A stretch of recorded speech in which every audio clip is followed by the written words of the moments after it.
en realidad, porque es un tema más o menos como cuando hemos tratado lo que son las infecciones de vías aéreas superiores, más o menos lo mismo, ¿ya?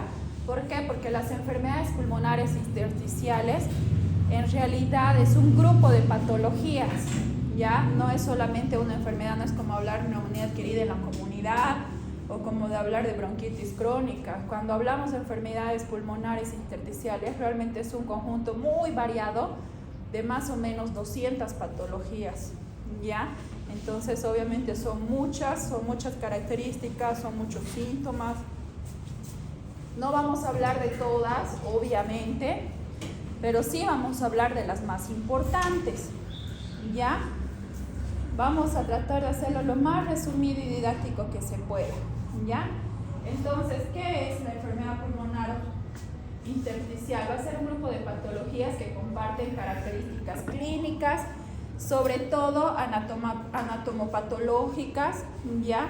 En el tejido intersticial o también alveolar, involucrando además estructuras vasculares. Los pacientes con este tipo de enfermedades o llamados también neumopatías solicitan atención normalmente cuando vienen con clínica de disnea de esfuerzo, tos no productiva, que sea un dato muy importante, crónica, persistente. Estas patologías, las neumopatías intersticiales, no son agudas, ¿ya? Las neumopatías intersticiales ya habla de cuando el paciente está vulgarmente con fibrosis pulmonar o cicatrizaciones pulmonares, o sea que ninguna tiene característica aguda, ¿ya? Entonces vienen por cuadros crónicos, disnea de mucho tiempo, la tos no productiva, algunas veces se acompaña, cuando sí se pueden reagudizar, de hemoptisis, sibilancia y dolor torácico. Obviamente ese paciente no va a tener toda su vida sibilancia. Imagínense, toda su vida no va a andar con hemoptisis, tampoco con dolor torácico, ¿ya? Pero sí esta clínica se va a ver acompañada cuando se empiezan las complicaciones agudas, como cuáles. Los pacientes que ya tienen la cicatrización pulmonar, la fibrosis pulmonar, ¿qué va a pasar? Tienen más tendencia a las infecciones bronquiales, ¿ya? ¿A qué más? Tuberculosis. ¿A qué más? Trombosis pulmonar, tromboembolismo pulmonar, ¿ya? Entonces, cualquier tipo de cuadro que reagudice la enfermedad crónica que tenga el paciente, hasta una faringoamidalitis mal curada se va a convertir en una bronquitis. Y obviamente este paciente, hemos dicho que los cuadros obstructivos son los que llevan las sibilancias, ¿verdad? Por lo tanto, estos pacientes van a presentar estas características agudas, que en estas sí debemos tratar de forma aguda y por sobre todo ver las causas, ¿ya? A menudo, dice, la presencia de opacidades intersticiales en la radiografía orientan al procedimiento diagnóstico hacia un tipo de neumopatía intersticial. Sin embargo, si bien la radiografía nos va a orientar, a aproximarnos al diagnóstico, no hay mejor diagnóstico para este tipo de enfermedades que la espirometría. Es lo único que nos va a dar el volumen de capacidad forzada, ya es el único método que nos va a dar fidedignamente la función pulmonar. Ahora, obviamente las tomografías y las radiografías nos van a servir en primer término para poder llegar o sospechar de este tipo de diagnóstico y además como diagnóstico diferencial de otras enfermedades agudas, ¿ya? Como les dije, miren, son más de 200 enfermedades que afectan al parénquima pulmonar. Se clasifica en conjunto por sus manifestaciones clínicas, radiográficas, fisiológicas o patologías similares. Generalmente cuando vemos una radiografía de tórax, en lo que vamos a ir viendo ahora, van a ver que todas las radiografías pulmonares, cuando hablamos de fibrosis, todas se parecen, sin importar la causa, sin importar si es de origen vascular, sin importar que sea hereditaria, inmunológica. Casi toditas las imágenes, cuando hablamos de fibrosis, toditas las radiografías son similares, ¿ya? Estos trastornos trastornos suelen tener una morbilidad y mortalidad considerable y no existe un consenso sobre el mejor tratamiento para la mayoría de ellos. A ver, resumiendo el cuadro. Esto siempre que les digo a los pacientes en términos vulgares, cuando nos hacemos una cicatriz en la piel, una herida en la piel, ¿qué pasa? Queda una cicatriz, ¿no ven? Es lo mismo en el pulmón. Cuando hacemos una lesión por cualquier tipo de circunstancia, por el contacto directo del polvo, de los aerosoles, permanentemente tenemos este contacto, van a ver pues las lesiones pequeñas, siempre alveolares, en la membrana alveolar, que después vamos a ir viendo la fisiología. Por lo tanto, ¿qué va a pasar? Ese alveolo jamás va a volver a ser lo de antes, va a tener un tejido cicatrizal, ¿ya? Por lo tanto, estos pacientes, su tratamiento no es pues como que le van a dar antibióticos y pare de contar, ¿no ve? Al final, ¿cuál va a ser el tratamiento? Si llegamos a un estadio crítico, que realmente sea incompatible, que el paciente tenga que requerir oxígeno permanentemente, que no podamos controlar tal vez con el requerimiento básico, con 2 litros, 3 litros, ¿qué es lo que van a necesitar este paciente? Trasplante pulmonar. Es lo único. O sea, básicamente el tratamiento de estas patologías así de fácil se resume. Ya, ninguna de estas, como dice, tiene un tratamiento en el que el paciente le digamos haga tratamiento, use Cicatricure en su pulmón, ¿no ve? No va a haber, ¿ya? Ahora sí hay algunos tipos de lesiones que podemos ayudar a mejorar la función pulmonar y que por excelencia siempre va a venir a ser el corticoide, el amado corticoide para el asma y para todas las enfermedades pulmonares, porque es uno de los únicos medicamentos que nos va a ayudar en la broncodilatación. Por lo tanto, es uno de los únicos que nos va a mejorar la calidad de vida del paciente, pero definitivamente no va a ser un tratamiento definitivo, no va a ser un tratamiento en el que la cicatriz mejore. Por lo tanto, estos pacientes, cuando ya sobre la complicación que tienen, se infectan, vienen con neumonías permanentes, crisis asmáticas permanentes, ¿qué pasa? Esos pulmones se lesionan más y cada vez esos cuadros, esas cicatrices pequeñas se van volviendo más grandes, más requerimiento de oxígeno y en una de esas el paciente ya no sale y en realidad esas son las complicaciones, la mortalidad la que lleva ya son por cuadros muy crónicos. Es muy raro ver estas patologías en pacientes jóvenes, generalmente estas patologías son más prevalentes en pacientes por arriba de 50, 60 años, las mujeres que cocinaban anteriormente a leña o las mujeres que aún cocinan y todo el tiempo están en contacto con el vapor, ¿ya? Entonces no va a ser como que hoy día empiezan su trabajo y de aquí a un año ustedes van a tener una neumopatía, no. Tarda años en afectarse totalmente el pulmón, ¿ya? Pero es el resumen, ¿ya? Básicamente el tratamiento, como dice, no hay. Ahora, según la clasificación, hay 2 tipos de grupo con base a la histopatología. Las que se acompañan de inflamación y fibrosis predominante y además otras que tienen reacciones granulomatosas en las zonas intersticiales o vasculares. Ahí vamos a ver un poco de la patogenia, ¿ya? Miren, al tener cualquier tipo de estímulo exógeno, como lo que es el polvo, el humo, mecanismos que ustedes ya conocen, ¿qué va a pasar? Ya hemos visto que van a haber las lesiones pulmonares microscópicas, alveolares, ¿verdad? Por lo cual va a producir estas cicatrizaciones, separación espacial y temporal de los mismos alveolos, produciendo cicatriz. Entonces, lo que venía a ser un pulmón normal, que mantenía una hemostasis intacta, normal, va a presentar, obviamente, una anomalía o una fibrosis pulmonar. No va a haber un buen intercambio gaseoso.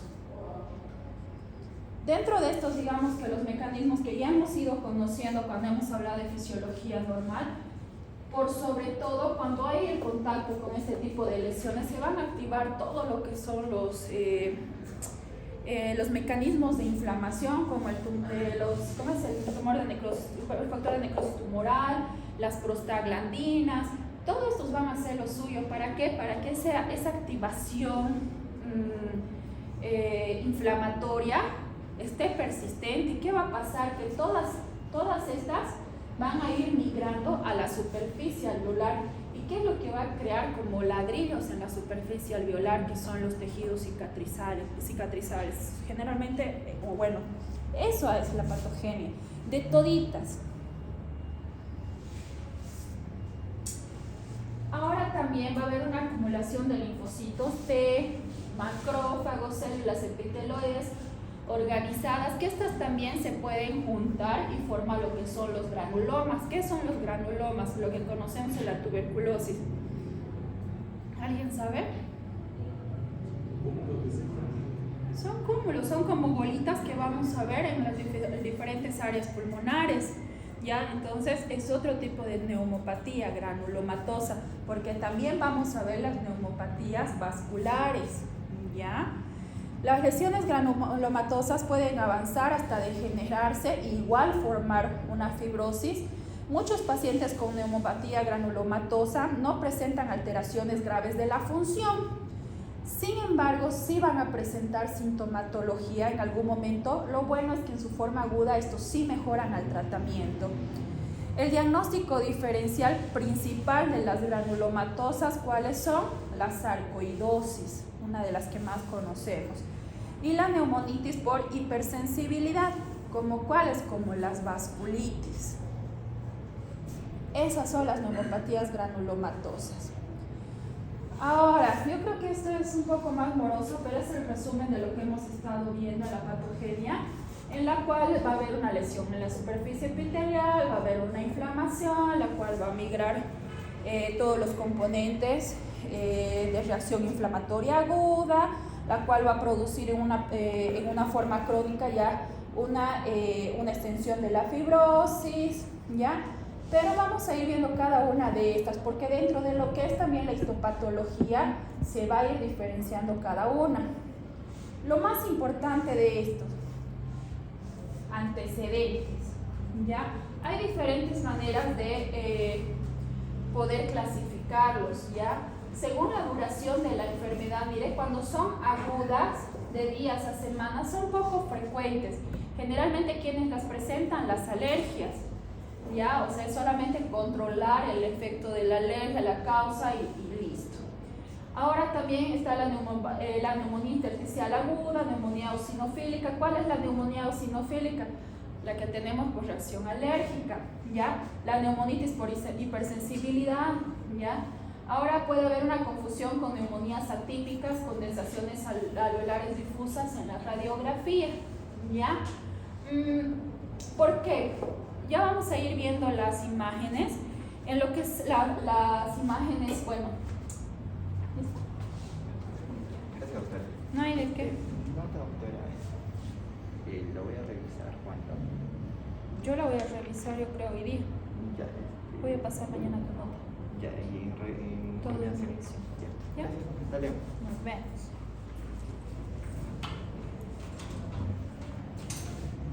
¿Ya? Entonces, en la radiografía, obviamente se va a ver lesiones, pero estas lesiones son tan iguales a las demás que es difícil ver una radiografía y decir esta neumopatía es una neumopatía alérgica por hipersensibilidad. Jamás. Todas las lesiones van a ser similares, ¿ya? Por la cual va a ser difícil poder llegar a un diagnóstico imagenológico. Va a ser por antecedente. Ahora, cuando hablamos de subagudas, hablamos de que la patología va a durar de semanas a meses, ¿ya? Todo lo que son las neumopatías intersticiales, ¿ya? Entran acá. Por ejemplo, la sarcoidosis, la medicamentosa, la hemorrágica alveolar, que generalmente se da por el uso de medicamentos, la neumopatía organizativa, la neumonía inmunológica aguda. Ahora hay otras que son crónicas, de meses a años, ¿no? Las cuales aquí también entra la sarcoidosis, la histiocytosis de células de Langerhans, la neumoconiosis, ¿ya? Dentro de las presentaciones episódicas, que son raras, están las neumopatías igual, alérgicas por hipersensibilidad, las organizativas, las vasculitis. Entonces, mire, es importante, lo que siempre les digo, hasta averiguar ¿Hace cuánto tiempo estamos con el cuadro pulmonar? ¿Cuántos episodios ha tenido este paciente?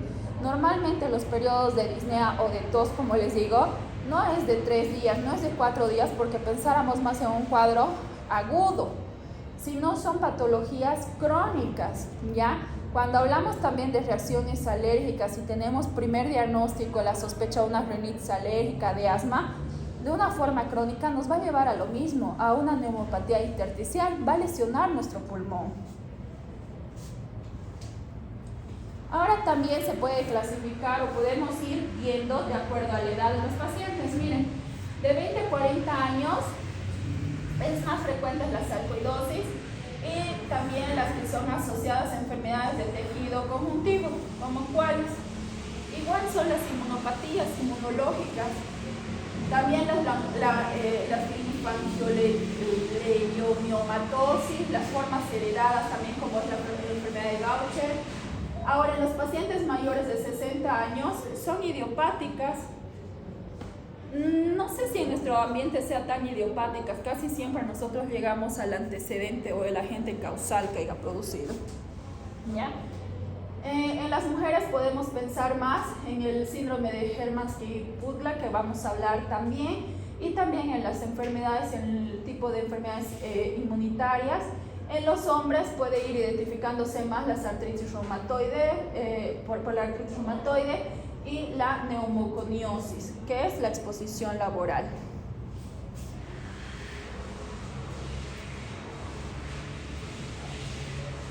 Ahora también miren, también es importante ver lo que son los antecedentes familiares, porque también tenemos las hereditarias, ya las enfermedades pulmonares hereditarias con mutaciones genéticas. La proteína C del agente tensioactivo, por decir, la proteína A2 del agente tensioactivo, los transportadores A3, lo que nos puede llevar a una esclerosis tuberosa, neurofibromatosis, ¿ya? Miren, la sarcoidosis, y además lo que son las adquiridas, como es el tabaquismo, que son frecuentes en un 66 a 75% tienen este antecedente los pacientes, ¿ya? Entonces, en los fumadores constantes, miren las patologías que pueden presentar: bronquiolitis, proteinosis, bronquiolitis respiratoria, el síndrome de Gospaut, que igual vamos a ir viendo.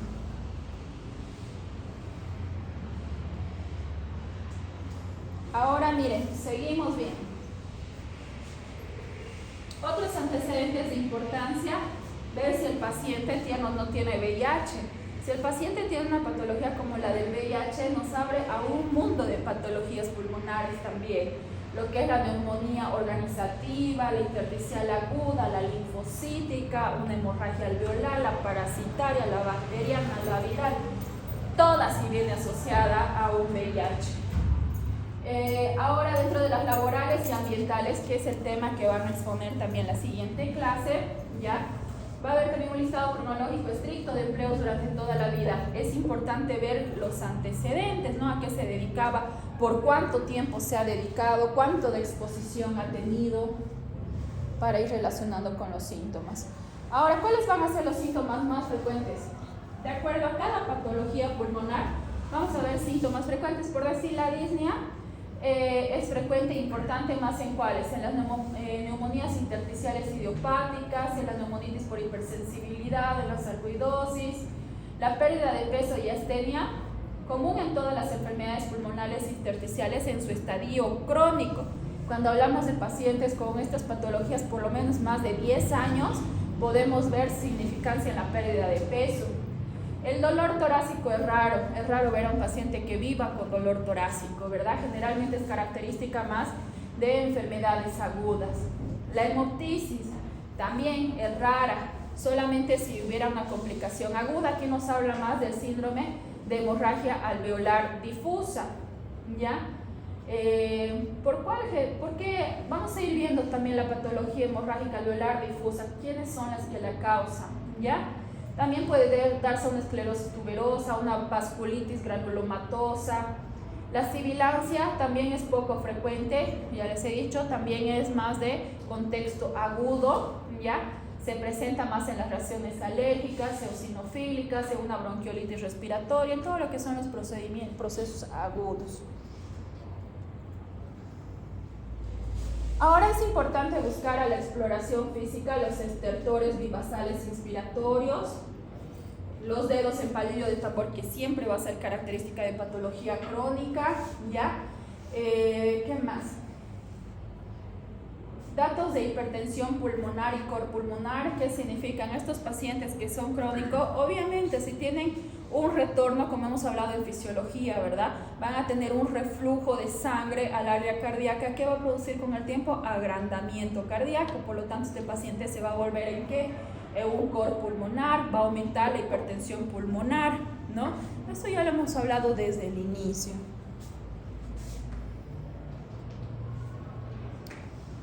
La disnea siempre va a ser progresiva, al inicio probablemente sea de grandes esfuerzos, con el tiempo esta se va a ir agravando a probablemente un disnea de reposo. Ahora, la tos es la afección de vías aéreas pequeñas o con patrón broncocéntrico, frecuente en todas las patologías, va a estar, siempre que haya lesión va a haber tos. La característica de la tos, generalmente la tos va a ser seca, o puede haber la tos expectorativa, pero ¿con qué? Con la secreción blanquecina, transparente, ¿ya? También las sibilancias, ya hemos dicho que es rara, es más de características agudas, el dolor torácico también, la hemoptisis, laboratorios. Los estudios para pedir a estos pacientes, ¿cuáles serían? Si tenemos unas imágenes como estas que le voy a mostrar en el siguiente, ¿ven las lesiones? Son bilaterales, ¿ya? Siempre tienen que ser bilaterales. No hay manera en el que ustedes tengan un contexto de alergia o que tengan el contacto con algún exógeno y solamente se afecte un pulmón. No va a haber tal. Siempre en las neumopatías crónicas siempre va a ser bilateral, ¿ya? Ahora va a tener el patrón, dice reticular. El reticular habla de todas estas bifurcaciones que va a tener el área broncoalveolar, ¿ya? Las imágenes en panal de abeja, a mí me parece que aquí no se nota tanto. El panal de abeja se va más que todo en las enfermedades por tuberculosis. Aquí más o menos tenemos, son como áreas con áreas de hiperinsuflación internas, ven como bolitas negras que hay adentro. En la tomografía vamos a ver mejor, ¿ya? Y bueno, asociado a esto importa mucho en qué estamos pensando, ¿ya? ¿Cuál es nuestro agente causal? Por decir, si fuera una reacción alérgica, ¿de qué me serviría pedirle, no sé, cultivo de esputo, por decir? No nos va a servir. Si estoy pensando en una causa alérgica, ¿de qué me va a servir pedirle? A ver, ¿qué más pedimos normalmente? Una tomografía, digamos. No, para estudiarla sí, pero a pedir estos estudios prefiero pedir directamente una espirometría. Ya tengo la sospecha diagnóstica. La tomografía no me va a dar el diagnóstico. Ahora, si esta enfermedad se ha reagudizado, su paciente ha empezado a tener hemoptisis recientemente, obviamente hay que ver la causa reciente. Ahí le pedirán un hemograma, le pedirán marcadores inflamatorios agudos, PCR, lactato deshidrogenasa. Ahí, si ustedes gustan, un cultivo de esputo, ¿ya? Pero es dependiendo la causa. No es como que les diga, ¿saben qué, doctores? Ustedes ven a estos pacientes y le van a pedir esta lista de estudios. No, hay que ver las características iniciales.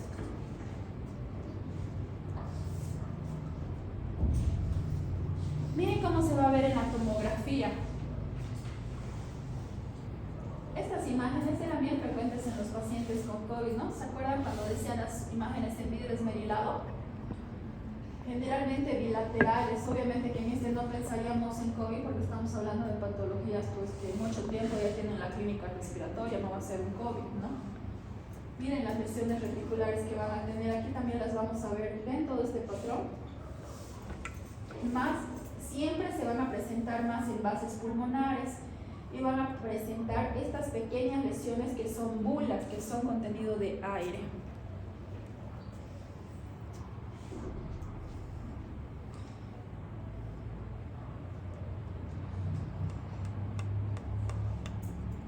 Ahora, lo que estábamos hablando hace rato, ¿cuál es la única manera de poder llegar al diagnóstico?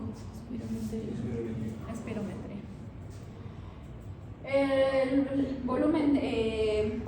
El volumen de capacidad forzada, ya en relación a lo que es la capacidad funcional en expiración, va a ser el normal probablemente, era lo que llamábamos al principio. Probablemente la función pulmonar va a estar normal, ¿ya? Pero también puede estar aumentada, ¿ya? Son pruebas que no las vamos a realizar, no las van a realizar ustedes, nosotros inclusive no las realizamos, ¿ya? ¿Quiénes realizan estas pruebas de espirometría? Únicamente los neumólogos, y creo que hasta a ellos les cuesta interpretarlas para ser ciertos, ¿ya? Porque son bien variantes, inclusive entre varias patologías obstructivas que llamamos, va a tener una similitud todos los resultados de la espirometría. Yo pienso que vamos a llegar siempre al diagnóstico por los antecedentes patológicos del paciente. Lo más importante, como todo paciente que viene con cuadro respiratorio, lo que siempre tienen que pedir: gasometría arterial. ¿Ya? Ahora, digamos, si estuviéramos pensando en una patología en la cual esté asociado a tumores, a masas, porque ojo, siempre que hay hemoptisis tenemos que también ver y descartar problemas tumorales, ¿ya? Porque es una de las presentaciones más frecuentes de hemoptisis, ¿ya? Entonces, en estos casos en los cuales haya masas y estemos dudando del diagnóstico, tenemos que hacer el lavado alveolar. Nosotros tampoco lo vamos a realizar. ¿Cómo le hacen?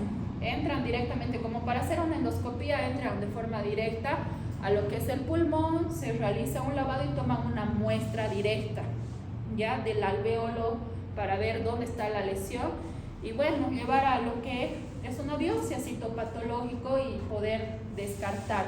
Pero no nos sirve la biopsia para llegar a ver, digamos, el tipo de patología, de neumopatía. Es más que todo para ver el diagnóstico diferencial con problemas oncológicos, nada más.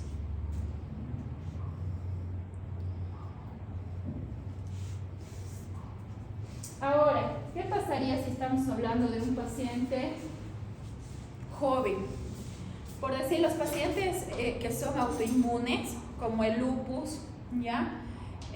Como los síndromes antifosfolipídicos, cualquier tipo de característica autoinmune que sea, nos puede llevar también a la neumopatía intersticial, ¿ya? Esta patología generalmente se va a dar en mujeres, en personas jóvenes. ¿Cómo vamos a hacer para llegar a este diagnóstico tan difícil? Obviamente no estoy esperando que una paciente de 20 años sostenerla con oxígeno. Imagínense, su pronóstico de vida a los 10 años es una mortalidad muy elevada, ¿ya? Entonces, en estos pacientes sí necesitamos llegar a un diagnóstico preciso. El único gol estándar para poder llegar en estas pacientes en quienes está indicada es la biopsia pulmonar. Tomar una muestra directa del lugar de la lesión, ¿ya? Contraindicaciones, enfermedades cardiovasculares, que creo que la tienen toditos a partir de los 50 o 40 años. La configuración espinal de abeja, que da siempre características de las infecciones mal curadas, o la disfunción pulmonar grave. En estas en realidad ya no meritaría tomarles, ¿ya? Generalmente la biopsia pulmonar está recomendada en pacientes menores de 40 años, en la cual el pronóstico realmente sea malo, y peor si estamos sospechando de enfermedades como vasculitis, enfermedades autoinmunes, es para poder proporcionar un tratamiento. Probablemente el pulmón no mejore, pero sí vamos a mejorar la calidad de vida para que esa enfermedad no siga avanzando. Son enfermedades que sí se pueden controlar. Esa es la realidad por la cual realizamos biopsia. Después, para hacer una biopsia, hacer semejante trauma que tiene riesgo de sangrado, no la vamos a realizar en un paciente en la que sospechamos, por decir, de una eosinofílica, en una de hipersensibilidad, en un paciente que sospechamos, no sé, de una secuela de tuberculosis. ¿Para qué lo someteríamos al paciente a estos procedimientos? No tuviese mucho sentido, ¿no?